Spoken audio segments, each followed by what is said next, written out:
Welcome. Good morning. How you guys doing today? Good. It's good to see you guys. My name is Andrew, and I want to welcome you to Thrive LA Church. And we are studying through Paul's letter to the Ephesians that he wrote so many years ago to help us form an understanding of the identity that God wants to offer us, the good news and the hope of the love of God in our lives. And we're in a section now where we're talking about the wisdom, the new life that we get to walk in as royalty, part of his family, chosen by God. Would you join me in a word of prayer as we get ready to jump in this morning? Father God, thank you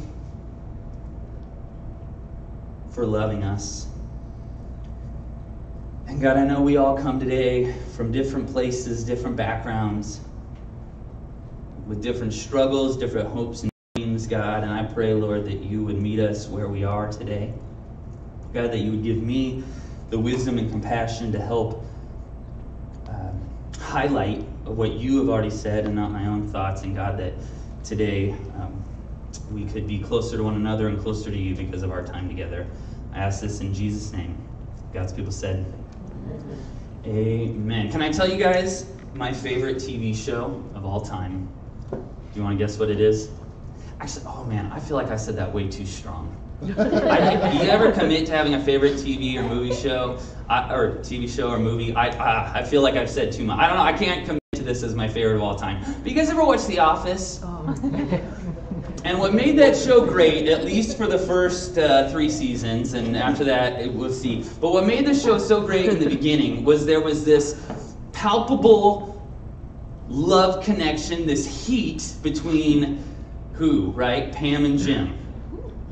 Now, the problem was, if you haven't seen the show, and this is not a spoiler, it's like 10 years ago this came out, so this is not like cool, hip, relevant. If you haven't seen it, it's not too late, it's funny, go watch it. But anyway, but Pam is engaged to this guy, Roy, and they're like supposed to get married and they have this relationship, but every time you see them, their relationship is strained.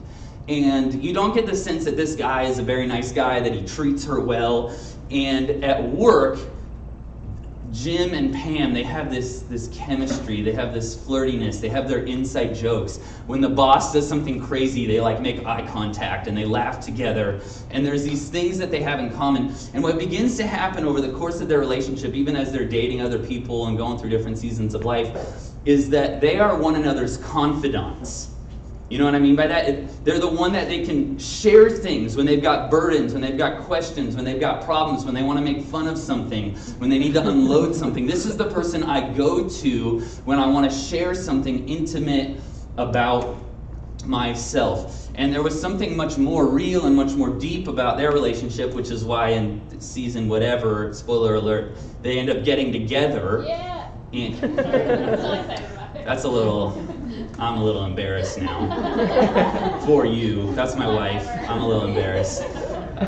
Yeah, they end up getting together, right? Because they actually had a relationship that was built on, and I'm not trying to talk about you and your relationships or whatever. Now I started unpacking all this baggage maybe going on in your life. We're not going to talk about your relationship drama today. Although if you need to talk about it, I'm sure that Katie will cheer for you or somebody will hug you. But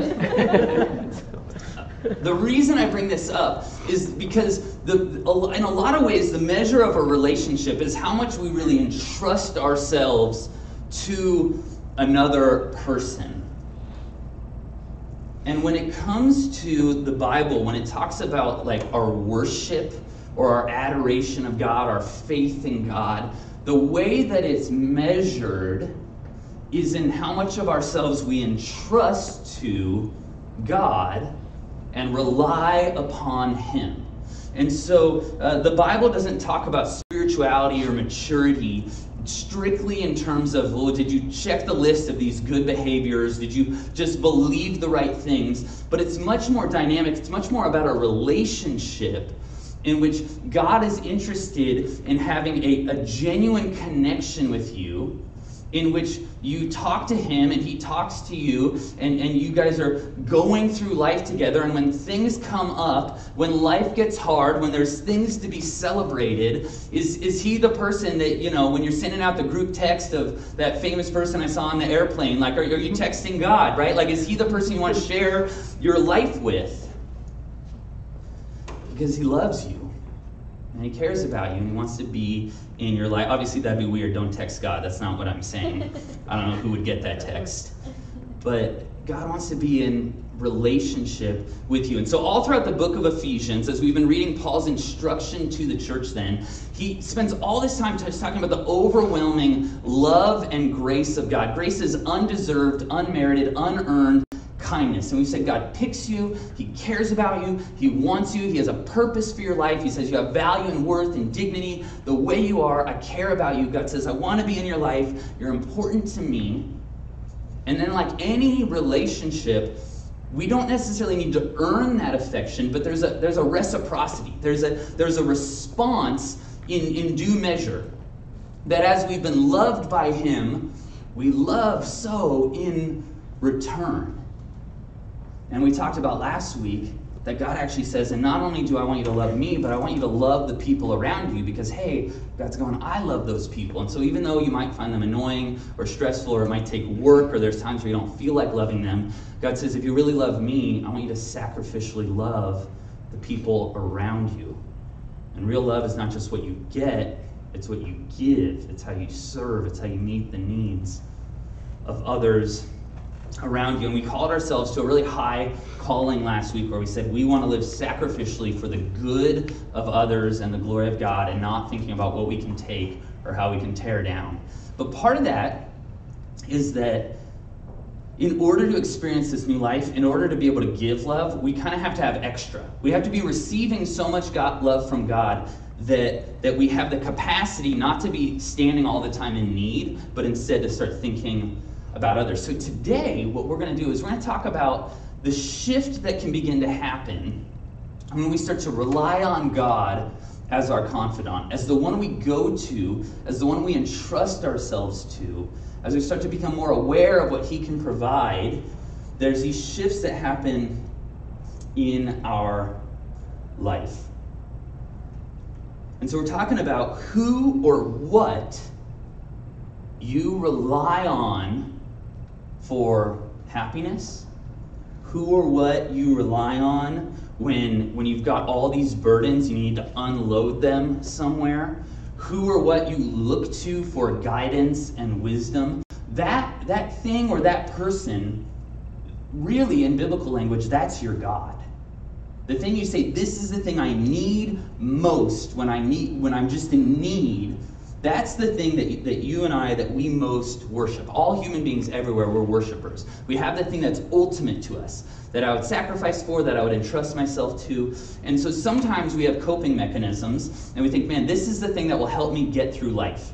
And maybe it's a harmful relationship, maybe it's a good relationship. Maybe it's drug or food or something like that, where you're like, man, I'm just going to kind of numb the pain. Maybe it's we escape into music or entertainment or television, or there's all these different kinds of ways that we sort of fill the void in our life when we're struggling, when things are hard. And God says, I want to be that thing.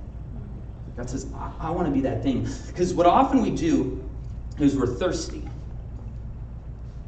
And it's like, have you spent much time on the ocean? That's not really a goal of mine. Some people, they want to go be in the Navy and be in submarines their whole life. But so I don't spend a lot of time on the ocean. I'm a little bit afraid of it. But what I've heard is you're not supposed to drink ocean water, right? Why?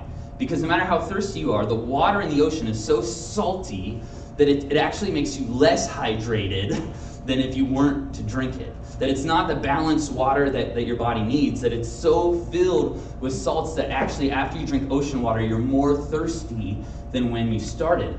And I think, if we're being honest, a lot of us have that experience where we feel this need, we feel this void, so we chase a dream, we chase some sort of experience, we try to fill the void in some way, and then afterwards, we go, I felt better for a minute, it was nice in the moment, but why am I more in need than when I started? Why am I hurting more? If this was supposed to be my path to freedom and my path to happiness, why do I still feel so empty? And so you find, you're like, people go, I'm fabulously wealthy, but that didn't give me happiness. Or I'm able to have all these relationships and whoever I want, different night, different guy or different girl, and I get to just kind of go where the party takes me, and yet I still kind of feel like I don't have any real, like I still feel alone. Or you go, man, I thought that maybe getting married or having kids would be the family that I never had growing up, and so I tried to do everything the sort of traditional right way, and I followed all the rules, but now I'm here, and it didn't solve anything. I'm still the same person I was. And so we have these experiences, and what God wants to do is He wants to come into our lives, and He says, let me be the one to meet that need. Let me be the one to fill that void. And we're talking today about walking in wisdom. And wisdom, according to the book of Proverbs, says that the fear of the Lord is the beginning of wisdom. And it's not talking about being afraid of God, but it's talking about having this sense of who God is. That He's bigger, that He's more powerful, that He knows all things, that He has perfect love. And so there's this God who has the capacity in every way to provide for us in ways we couldn't provide for ourselves. And so all of that is the backdrop for the shifts that will begin to happen in our life, the benefits, the old stuff that we're able to put in the past and the new things we're able to put on if we let God be our wisdom and our confidant. So if you would, join me in Ephesians 5.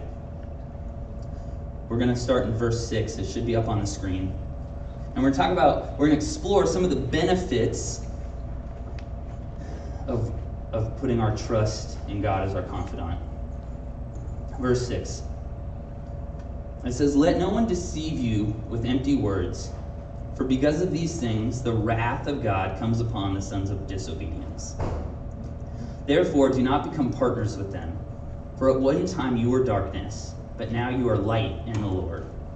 Walk as children of light, for the fruit of light is found in all that is good and right and true, and try to discern what is pleasing to the Lord. So this is the first shift that can happen. We can move from feeling tricked and let down to a place of trust. So he says there's this experience you have in the world where somebody told you this is going to be a great time, this is going to make you happy. They sold you some product, right? Give me your time, give me your money, give me your attention, and I'm going to offer you something. And this thing is gonna make you happy. And you're going to avoid the hell that you're worried about. You're worried about the hell of being lonely, or the hell of being fat, or the hell of whatever, of being unwanted, or of being unsuccessful. And the world says, and I have a product for you that's going to make it better. And he says this, so often it's deceiving because it overpromises and underdelivers. That thing, it's a product that wasn't as good as advertised. I'm just taking it away from like kind of the spiritual realm. Have you ever had a product that you bought that wasn't as good as advertised?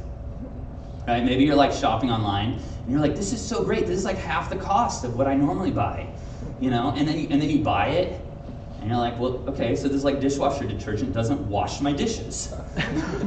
You're like, it was half the price, but my dishes are dirty and now I have salmonella. So you're like, it was really nice that it was such a good price, and you know, but it didn't really deliver on what I was looking for. You know? Or you get that great used car, right? And you're like, man, what a deal. It's a little noisy, I'm a little concerned, but he says it's nothing to worry about. And then it breaks down, and you're going, overpromised, underdelivered. We do that with our lives. We set a trajectory and a course for our life, and we dream these dreams. We set our hopes on these expectations, and we say, man, if I could just get this thing, if I could just achieve this spot in my work profession, or if I could have more time for my hobbies, or if I could just get that relationship, and then I would have made it. And if you're thinking, man, Andrew, have you ever talked about this before? Yes, because this is like the entirety of life. This is what we do. And this is like the continual human struggle. And what God's saying here is, what Paul is saying to this church, is that these things lead to, he uses the word wrath. That's a word that means sort of like a fury. It leads to a place of regret. It leads to a place of consequences. It leads to a place of where you get what you were seeking. You get whatever the product was really worth. You get what you paid for. And so if you were trying to do a get-rich-quick scheme, so to speak, right, you get bamboozled. And the shortcut leads to a dead end. It leads to regret, heartache, and shame so oftentimes. And so what God invites us to do is he invites us to walk in the light. We're going to talk a little bit more about what that means in a moment. But he invites us to come to him. And he says, look, you may not always like everything I say. You may not always agree with every piece of advice I give. You may at times think you know better. But God says, man, I promise to tell you the truth. I'm not going to tell you that if you put this in and you'll get this out if it's not true. I'm not going to tell you that the first shall be last and the last shall be first. And then it's like, just kidding, you're in last. And like God's like, what now? I owned you, right? Like, I'm in first. And he's like talking trash on you, right? Like you're playing Fortnite. No, God's like, if God makes a promise to you, God intends to keep that promise to you. And so he says, hey, but if you're a servant, it's going to be better for you. And he means it. He means it. And when he says things like, yeah, man, this is the way relationships work best, he's not doing that to hurt you. He's saying that because he invented relationships. Like, it's the whole concept of God, that he gets to be God who knows all things and sees all things. And he has wisdom and love that's bigger than everything we could imagine. And so what happens is that as we begin to confide in him, as we begin to look to him for wisdom, what we experience is that he's trustworthy. And so if you feel like you are constantly let down and tricked, that things don't pay out what they promised, I want you to know that what God says is you can trust me. You may be in a place right now where you feel like you can't trust God very much. I want to be honest with you. And you're not alone in that. If you go read the book of Psalms, the book of Psalms is filled with poems and literature of people saying, God, it's kind of hard to trust you right now because my enemy is really rich and really strong and really powerful, and I don't see what your plan is. That's part of the human experience, that sometimes it's hard to trust God. But what he says is that once you're walking as children of light, the fruit of light is found in all that is good and true. So if you plant something, eventually it produces fruit. Now, trees take a long time to produce fruit, right? Has anyone ever grown a tree? I was going to say from scratch. Is that what you say? Grown a tree from scratch, from the seed, right? Trees take like years and years and years. You go up to like the sycamores in North California and they're like hundreds, thousands of years. I don't know. I'm not an arborist, but they're really old. It takes a long time for them to produce fruit. Sometimes the yearly calendar of farmers, right? They plant something in one season and it produces a harvest in the next season. And what God's saying here is like, okay, like trust me, and there may be a season where you're in doubt, where you're wondering, but I promise you in the next season, in the harvest time, you're going to see the results of trusting me. And so a lot of the Christian life is taking one little step of trust, of saying, God, I'm going to give you this piece that I've been holding on to. I'm going to put it out there. I'm going to rely on you. I'm going to believe what you said. And when we find that God is trustworthy, it gives us the energy, the confidence, the passion to say, maybe I should do that in all of my life.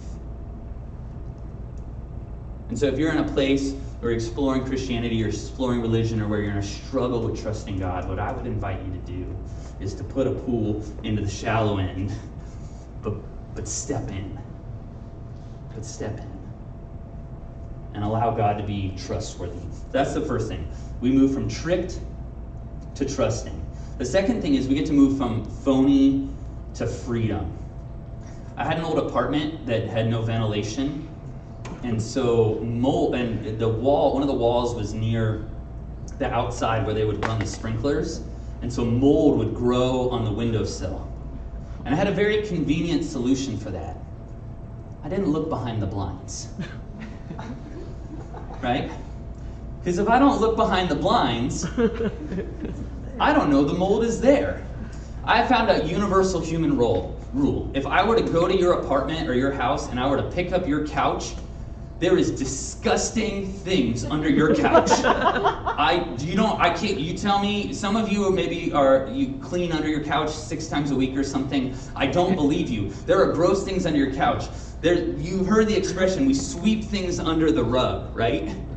So here's what we tend to do, I think, as human beings, what Paul would suggest, is so we feel tricked, we feel let down, we feel like things in our life overpromise and underdeliver, and so what we do is we begin to justify and we begin to pretend like everything's working out. Because I went on Instagram and everybody else is happy. And I went through life, and at work, people seem to like their jobs and they seem to get the promotions they're looking for. And my friends who are married or in this long-term relationship, they always just tell me about how in love they are. And so I must be the only one who is totally broken. And we live with this internal shame and insecurity of who we wish we were, what we wish we could be. And so we put up a front, and we dress it up, we put on a mask, and we say, I'm happy. Even though the majority, according to study, the majority of Americans would qualify for classifying as clinically depressed. But we go, no, I'm happy, this is working, my dream is worth it, whatever I'm chasing. I just gotta keep at it, and I'll get whatever everybody else has. But what Jesus offers is the opportunity to break free of the facade and to be not phony, but to be real, to be alive and energized. Verse 11. He says, take no part in the unfruitful works of darkness. He's talking about those lies, those false promises. And he's talking about the foolish behavior that hurts ourselves and hurts others. He says, don't take part in those unfruitful things that don't ever have a harvest, but instead expose them. He says, tell the truth about them. And he says, for it's shameful even to speak of the things that they do in secret. And in Ephesus, I won't get into some of the things that were going on because of our intergenerational crowd today, but they were doing some things that were very, very destructive at the temple to Diana in Ephesus, and they were doing things that were really shameful in the sense that they were just ungodly, they were debasing, they were dishonoring, they were abusive, and so it says that we shouldn't even be talking about these things that are done. But he says, but when anything is exposed by the light, it becomes visible. For anything that becomes visible is light. Therefore it says, awake, O sleeper, and arise from the dead, and Christ will shine on you. So this is really interesting. He says there's these things that are inherently shameful because they're so destructive, and they're so hurtful, they're so damaging. And he says that in a sense they should never be talked about, but actually, I want you to talk about them. I don't want them to be taboo. I don't want them to be secret. Because as long as something is hidden from sight, it's allowed to continue unchecked, unaccountable, right? So if I just don't look behind the blinds, then what happens is the mold spores grow and I die of a disease because I catch whatever that is that's growing that's not supposed to be in my lungs. And so it's more convenient to pretend like it's not there, but it's actually healthier to say, let's jump into this and let's clean it out. Let's get out in the hazmat suits and let's wade into this issue. And so there are things in our life that we feel ashamed about, that we feel like nobody else has this problem. Or if I bring it up maybe in a religious circle, these people don't do these things, and so they're going to look down on me. And God says, actually, the secret is this. The secret is honesty, transparency, and vulnerability. The secret is confide, open up about these things, bring it into the open, rather than pretending like this is just this weird problem that only a small subset of people have, that you're the only one and you're weird and we're all going to point at you and judge. Rather, create an environment, and this is the goal and the purpose of the church, create an environment where we get to be fully honest, fully known, and yet fully loved. And in that place where we're being totally transparent and real, and we allow the shameful parts, the embarrassing parts of our life, the embarrassing choices we've made, the hurtful things that have been done to us, the social anxieties that we have, when we allow those to come out into the open and we experience being loved, there's a freedom that comes from that can't possibly be compared. It's unimaginable freedom. And that when you name something, you actually have the power to change something. See, as long as it's hidden from view, it gets to define us and control us. But when you bring it out into the open, we as a community get to define it and control it. It doesn't get to own you anymore. I'll give an example. I have a friend that I just got to know recently, and she leads a support group for mental health wellness. And part of her story is that she shared with a group of us was that she struggled with diagnosed bipolar disorder, and she had manic depressive, where she had this high mania, energy, excitement, and then these really low dips, and she would just do this roller coaster of emotion. And her whole life, or long parts of her life, she let that define her and control her, and was hospitalized and different things like that. And then she came to a place where she started to get help, and so she started a support group. And she wanted in this support group for there to be no stigma about it, where you just come as you are and talk about what's going on. And she said this thing that inspired me so much. It was mind-blowing to me. I had so much respect for her. She said, when people come to my group, I don't say I used to have this trouble and now I don't. She said, I struggle with being manic depressive, and I get to be so welcoming to you today because I'm feeling manic, and so I'm just coming ready to be your friend. And I got all the energy in the world. When you're feeling ashamed, when you're feeling like nobody's going to want me, when you're feeling like I'm broken, I got the energy today to come tell you you're just like me. And so she said, rather than denying what's gone on in my life, I lean into allowing my weakness to be my strength. And through her vulnerability, through her transparency, she allows safety for others to get help from the things that have crippled them at times and defined them. Or because of stigmas and taboos, they felt like they never could talk about with other people, even though it's something so common to humanity. And that's the kind of place that a church should be, where we get to have transparency with one another, vulnerability with one another, where we open up and say, this is where I'm really at. This is what I'm really going through. These are my real highs, these are my real lows. And not for other people to say like everything is good. You know, sometimes you say like, man, you're depressed and you're a danger to yourself. Like, let me be there for you. I don't want you to hurt yourself, because I care about you and I'm going to be there for you. Not because I'm mad at you, not because you're bad or wrong, or I'm going to wag the finger, but because I just want to be your friend and be there for you and help you experience the joy that you want for yourself. Not to fix you, but to support you. And so he says here that living in darkness is unfruitful, but there's wisdom in exposing those things we do in the dark. Jesus says, I'm the light of the world. And he says, and I did not come to condemn the world, but that through me you might have life. And he says, the condemnation is that you are already living in the darkness. You can go look this up in John 3, I'm paraphrasing. It says you were in the darkness and you were doing dark things and you were hurting yourself and you were hurting others and you were ashamed and you were living in lusts and passions that were controlling you and fears. And he goes, and I didn't come and say that I was going to hurt you. I just came and you were afraid that if you came into the light that I would be mad at you or that I would hurt you or that somehow maybe there was things that you're coping with right now that you feel like if you lose them you're not going to be able to keep going. But he says, I invite you into the light where you can see. And when you can see, you can walk tall and you can walk in strength. And our job as Christians is not to shame people. That's a whole thing, right? Oftentimes we think, okay, the way I need to help people is to point out their flaws. I got to go into the darkness and start, When it talks about exposing things, I think this is really something we need to do in our own lives. That we need to come out into the safety and the freedom of the light where we can have honest conversations.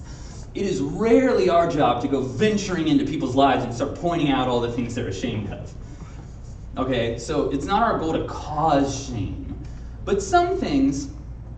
Okay, so I was on a plane yesterday, and the guy in this row in front of me was just watching all this really explicit material and it's just it's dude, do you not even care? There's children on this everywhere, and it's sometimes there are some things that's maybe we should be a little bit ashamed. At the very least, this is inconsiderate.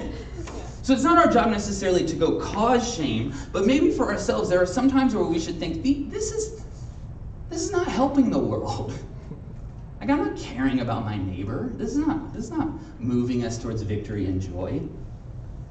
And so Jesus, here through Paul, quoting from the book of Isaiah, says, "Awake, O sleeper, and arise from the dead, and Christ will shine on you." What God wants to do is he wants to come in your life, and instead of being in the cocoon of darkness, you ever notice that when you're sad, you just kind of want to have the lights off and be in your blanket?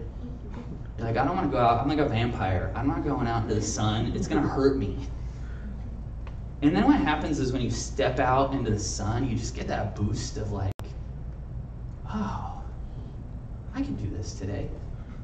That's why I've always struggled with rainy days. That's why I live in Los Angeles. If it's raining, I'm well, I can't do anything today. It's dark out. But because when you step into the light and the sun gives you its warmth, you feel this burst of energy to go tackle life. And what God is offering here is that, hey, when you come into the light of Jesus, you're going to get this burst of strength and energy and freedom that's going to allow you to become who you really want to be. Let's move to the next thing, because I've been talking a long time. We're going to talk also the third shift about moving from wasteful to rewarded. Wasteful to rewarding. So we've already discussed that we go from feeling tricked to a place where we feel like we can trust. And we go from a place where we're feeling phony to a place where we're feeling free. Now we get to a place where we feel like we're wasting our life to a place where we feel like we're rewarded for the investment we've made for our time. Verse 15, "Look carefully then how you walk, not as unwise but as wise,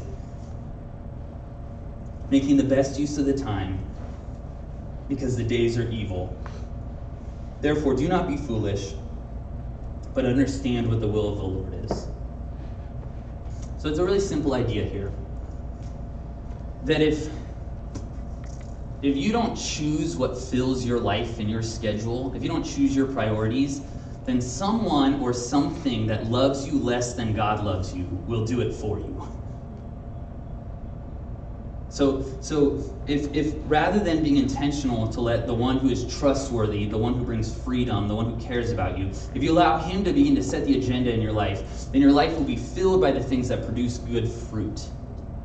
But if you don't do that, then what begins to happen, and if you don't do it yourself and make decisions about what you want out of your life, then other people, other priorities, distractions in the world will fill your life and will define your life, whether they offer you something good or not. But oftentimes we have important goals, but then urgent, quote unquote, urgent things get in the way. Right? Have you ever had a day where you're just I have so much to do today and I can't get distracted, I gotta get this done, and then somebody comes to you with a crisis or a problem or something you did wrong that is just ridiculous. And you're this is not an issue. And it's not. And sometimes we love others and we make time. People should be a priority, I would say. But you go, man, I had so many things to get done today. But then I look back at the end of my day, and I didn't get any of them done because I just went from one fire to the next, trying to put out fires in my life. This always happens to me. I heard Seth share a great illustration about like when you're trying to get your car and keep your car working and the oil starts leaking, right? And you could just take it to the mechanic and fix the oil and then it's all good to go and you can go about your life. But then if your oil's leaking and you just every day like replace the oil, then your whole life is just filled with constantly maintaining your car. You know, and sometimes we do these things where we don't really focus on long-term success, long-term goals. Where do I want to be in 10 years or whatever? And we're just constantly putting out the fires right in front of us. And so what happens is at the end of our lives, we're like, did I even do anything worth accomplishing? Am I happy with how I spent my time? And what God's saying here is like your days are short. And people will take things from you and take your life away. And you look back at the end of it and you go, man, is that how I wanted to spend it? And wisdom is this. In part, wisdom is this. On your deathbed, you're going to go, what do I wish I had done more of? Right? When your life is over, I wish I had watched one more episode of The Office. True. I've seen them all multiple times. Confession. I wish I had seen one more episode. It's not bad to do that and to watch TV. Sometimes we need a break. But I'm guessing on your deathbed, just guessing, you're gonna, oh man, I wish I could see that person one more time. Oh, I wish I had left more behind to offer to the people who are going to keep on going, this next generation. Oh, I really wish I had forgiven. Fill in the blank, right? I wish so-and-so had forgiven me, maybe. I wish I had prepared more for what happens after I die. But forget what you're going to wish on your deathbed. Because life, actually, is very short. The universe has been around a long time. The earth has been around a very long time. You and I, we have been around a very short time. Some of us have been around longer than others, but relatively, we're like a blip. We're like nothing in the span of the ages. So what about asking this question? What will I wish I had done on earth in 1 billion years? But believe for a moment, if you will, with me, that you will still have consciousness, that you'll still exist in 1 billion years in some way, that there is some afterlife. In 1 billion years, what will you wish you did on earth?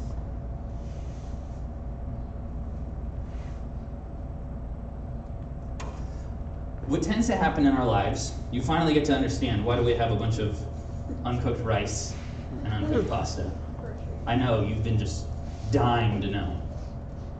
Usually what happens is there's the big things in life, and of course the big things are these cuties. There's the big rocks, the big objects. These are the things that are weighty sorts of goals and accomplishments, the things at the end of our life that we can kind of hold and say, like, look at this is what I spent my life on. And but this jar sort of represents the limited span, the limited space of what we have, our limited time, energy, money, relationships, in existence here on earth. And what we tend to do is we tend to let the distractions fill us first. So the rice will be all these millions of little things.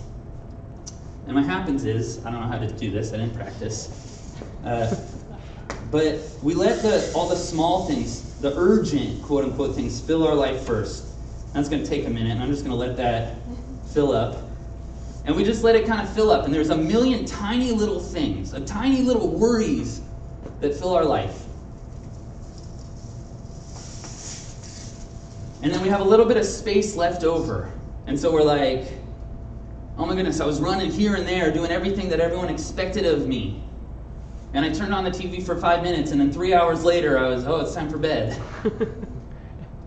And then there's those kind of medium things. They're the things that, honestly, these are usually good things. From my perspective, these are the things like that you wouldn't even say are bad. I'm working on my career. I'm caring about, starting a relationship.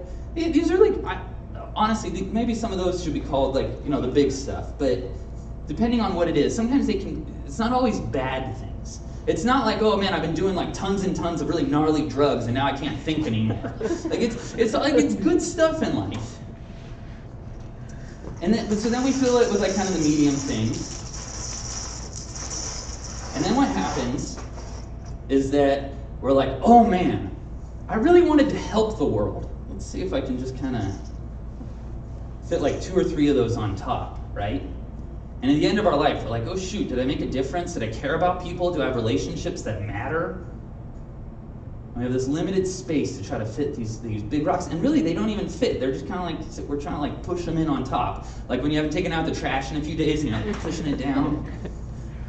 Like, oh, can I fit more in here? And then we get stressed because we're trying to fit so much into our life that we're expanding it past the breaking point. And you have that problem that I have where you're like, okay, now my trash bag is ripping because it can't hold. It's not meant for this. But look what happens if we do it in a different order. We take the big rocks and we fill those first. And we say, I'm going to set my priorities. I'm going to love people. I'm going to serve others around me. I'm going to spend time with God. I'm going to, what's the important stuff in your life? What's the stuff that should be the most important thing in your life? What are your priorities at the end of your life in 1 billion years that you're going to be like, man, I can't get to 1 billion years and not have accomplished this? And what you notice is that you can fill the whole thing and you have space left over. And you have all these crevices in between. And so then all the medium things can kind of fill in the gaps, sort of.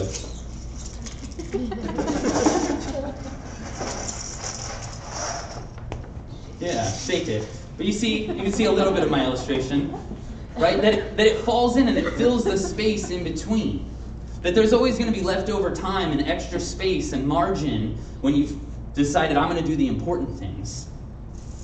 And then all these little things, the little rice, if I shake it while I do it, man, that was not as cool as I thought. I thought this was going to be so cool. You're going to have to believe me that it fills the empty space.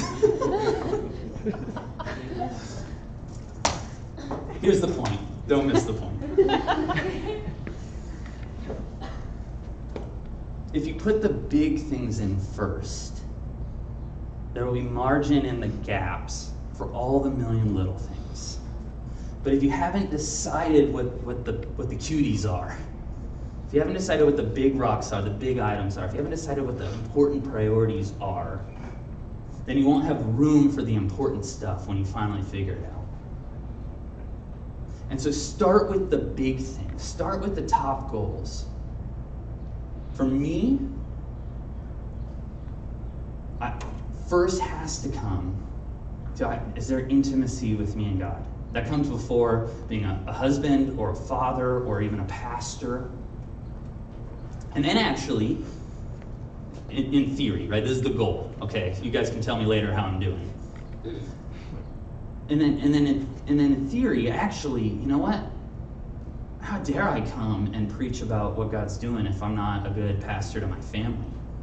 And so actually, I think being a husband comes before being a part of a church for me, or being a pastor or a leader in the church. That I've got to be being something to the people around me if I want to be it to more people.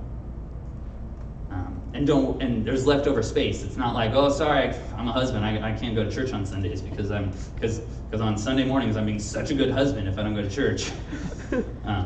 As if I'm like making her breakfast in bed every Sunday. But before that, I've got to be a man. If I'm going to lead you, I've got to be caring for my family and being a dad and being there at home. And so that's kind of the order. And so then being a part of a church and community, and I come here because I need things from you guys. I learn and grow, and I expose my life, and you guys help me, and you give me advice, and you tell me do that illustration better or whatever. You point out the ways that maybe I'm not being a good husband or father or friend. All right? And church is just sort of a version of family. It's in a way a very deep family, deeper than in many ways blood relationships. And so we're family to one another here. But, you know, when I think about 1 billion years, what's going to be left? It's going to be God and people. You know, and if we run out of ice cream, God in heaven, God can make more ice cream. But if I don't pay attention to a person, well, that leaves a lasting wound. And so you've got to figure out for yourself, what are my priorities? And what God would invite you to do is to say, hey, I'm loved by God. I can confide in him. He can help me set worthwhile priorities. And I can move from wasting my life on random things without a plan to being intentional, investing my time, my energy, my resources into things that will matter in a billion years. So we look carefully how we walk. And there's a sense of urgency here, because we don't get to do this twice. YOLO, right, can be an experience, can be an excuse to do all kinds of dumb things. But it can also be to stop and think like, okay, I only get to have this moment this time. And how will I have wanted to spend it? Which brings us to the last point. We get to move from being out of control to under control. So oftentimes if we're being honest, all of us are controlled by, we're not always under control. There's things that control us. Sometimes it tends to be two things. Our fears control us. I'm worried this is going to happen, and so I'm hedging, and I'm trying to be safe, and I'm doing risk management, and I'm keeping, this relationship is risky, so I'm going to put up this wall. And okay, if I take this risk in my career, then how am I going to eat next week? And so I'm going to manage that fear. We're driven by our fear of consequences, and that usually leads to unhealthy places. Or sometimes we sweep it under the rug, as we've talked about, and so what we allow to control us is our passions, our lusts. What's going to feel good right now? And sometimes feeling good right now is sleeping in and laziness or whatever. And sometimes we need to sleep in, right? It's like, I'm not saying these are bad things. Sometimes what controls us is just this need for some sort of physical experience, right? We talked a few weeks ago about sensuality. It's what we see, it's what we hear, it's what we touch, it's what we smell and taste. And those are the things that begin to control us. What's right in front of me. And we seek instant gratification. But God offers another way.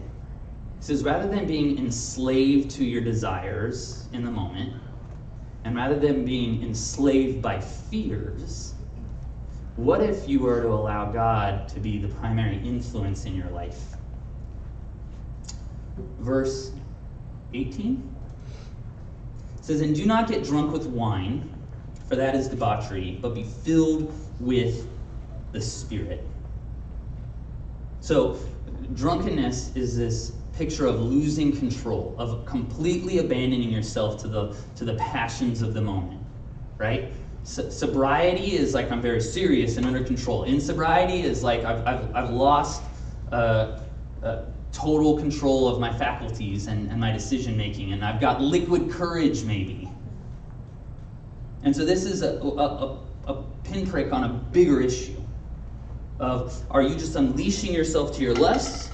Or are you just living in your fears? There's another way. There's another way. So rather than a lifestyle that says, I'm not in control, I'm just going to go with the flow or whatever, it says this, I'm going to cope in this way. Why don't we do this? Be filled with the Spirit, addressing one another in psalms and hymns and spiritual songs, singing and making melody in the Lord with your heart, giving thanks always and for everything to God the Father in the name of the Lord Jesus Christ, submitting one another out of reverence for Christ. So lust and fear are terrible masters that overpromise and underdeliver. And so what if, instead of that, we let the one who loves us lead us? And so we have this confidant relationship with God, where we come to him with our fears, we come to him with our desires, we come to him with our goals, we come to him with our priorities, and say, God, help me sort this out, and help me make the decisions. God, why don't I let you be the one to be in control? So the picture of shining the light has to do with the issue of coming out into the open. This idea of being filled with God's Spirit is allowing ourselves to be open to his influence. And how he does that is through psalms and hymns and spiritual songs. And we're going to talk a little bit about the role of why we sing in church in a moment. and I'm going to let Seth address that, but I want to talk about a bigger issue related to this, which is that we buy into the sales pitch on so many things. We buy into the sales pitch. We buy into the hard sell. And then what happens is sin and our passions take us further than we ever wanted to go. It takes us so much further. And you go, this is not where I was trying to end up. And then we feel shame, we feel guilt, we feel condemnation, we feel like, no, I'm just this messed up one, and we live in regret. Nobody in church would ever understand because they're not like me. And so we find ourselves in this mess. And what Paul's inviting here is he says, let God tell you the truth. Let him tell you the hard truth, but let him encourage you. Let him give you good news. The scriptures are filled with stories of God forgiving people, of God helping people in need, of mercy and compassion. It's filled with stories not of heroes, but of regular people. And I'll close with the story of David. David was the king of Israel, and David was, according to the scriptures, a man after God's own heart. So outside of Jesus and maybe John the Baptist, David is like the godliest guy in the Bible. He's the guy who most has like the heartbeat of God among humans, which, as we're going to see in a moment, is not saying much. He came in first place in a race where everybody was crawling. Okay, and so David was trying to live for God. He was trying to trust in God, but then he got caught up in his emotions and in laziness, and he had all this power and influence and money kind of corrupted him. And so at the time when he was supposed to be leading his troops, he let other generals go lead the battle, and he was chilling at his pool in the palace, enjoying his wealth and privilege. And so he stopped being grateful, he stopped working hard, and then while he was there, he had nothing to do but fill his time, and he noticed that there was a lady bathing. And in a totally unrighteous, ungodly use of power and influence, he called her in, and he slept with her. She was married. He was married to other people, to clarify. And he didn't intend to get into this situation. And he knew it was wrong. And so he did what happens so much, even in the church. He hid it.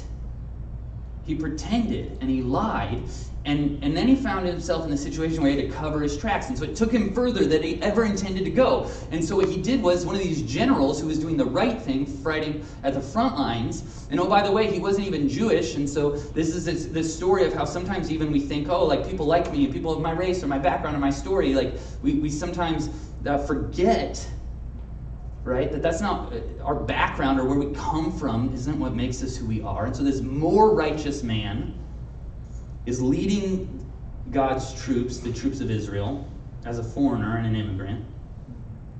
And he has this man go to the front lines and has him killed.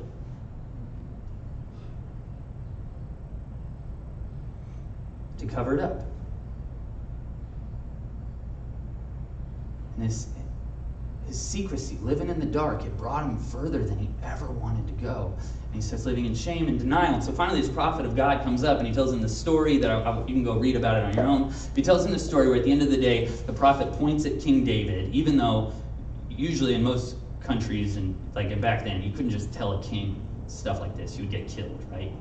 They didn't have like checks and balances and stuff. And the guy points at him and says, no, the bad guy is you. He exposed it. You've been doing wrong. You've mistreated people. You've harmed people. And then David repents. He turns. He changes. And what makes David the godliest man in the Bible is not his success stories. It's that when he realized the lies he had believed, he believed that God could give him a better ending to the story. He believed that the way he had been living didn't have to define the way he would live for the rest of his life. He believed that God could help him, that God could change him, that God could make things right. And then David told the truth.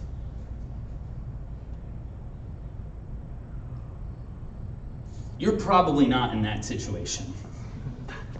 I hope. But even if you were, what I want you to know is that there's freedom in God's presence. There's life in the better story he offers. And that if you were to read the stories of the Bible as a habit and a pattern of your life, what you would begin to realize is that that's the story all of us are living in. Where we've bought into lies and we've chased after dreams that weren't worth chasing, and we've made compromises that we never should have made. And that those things don't have to define us. And so in closing, as I go to prayer, I just want to ask you, who or what are you confiding in? And very simply, are you satisfied? What are you confiding in, and are you satisfied? Let's pray. God,